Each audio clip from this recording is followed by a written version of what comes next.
In today's video, I'm going to teach you how to save Yahoo email as a PDF to your computer or flash drive. To get started, you'll first want to head over to the Yahoo login page.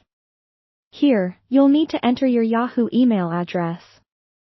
Once you've entered it, go ahead and click Next to move forward. Now, it's time to type in your password.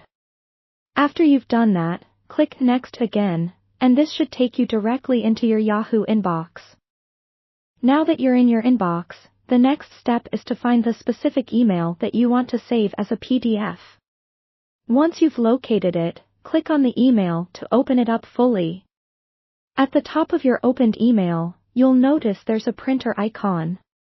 This little icon is crucial because it's the gateway to starting the saving process. Clicking on this icon will open up a new window with various printing options. In this new window, you want to focus on the Destination field. This is where you'll change the setting to save as PDF. If you're not familiar with this option, or haven't used it before, it's simply a way to print your document into a PDF file rather than sending it to your physical printer. It's a very handy trick for keeping digital copies of important documents. After you've selected Save as PDF, you will notice a Save button. Go ahead and click on that, and a prompt will appear asking you to choose a location on your computer where you want the PDF file to be saved. If you have a flash drive plugged into your computer and you would prefer to save the PDF there, you can select that as your destination. Simply navigate through your list of available drives and pick your flash drive.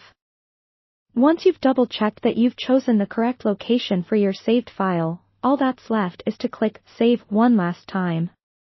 And that's it. You've successfully saved your Yahoo email as a PDF. This method not only secures your information offline but also ensures that you have a neatly formatted document that's easy to manage and share. Remember, saving your emails as PDFs is a great way to back up important correspondence, archive significant threads, or store vital information for future access. Especially if you might not have internet access at all times, it's a simple process but an incredibly effective one. It ensures your important emails don't just stay online but can be easily accessed and managed in a tangible form.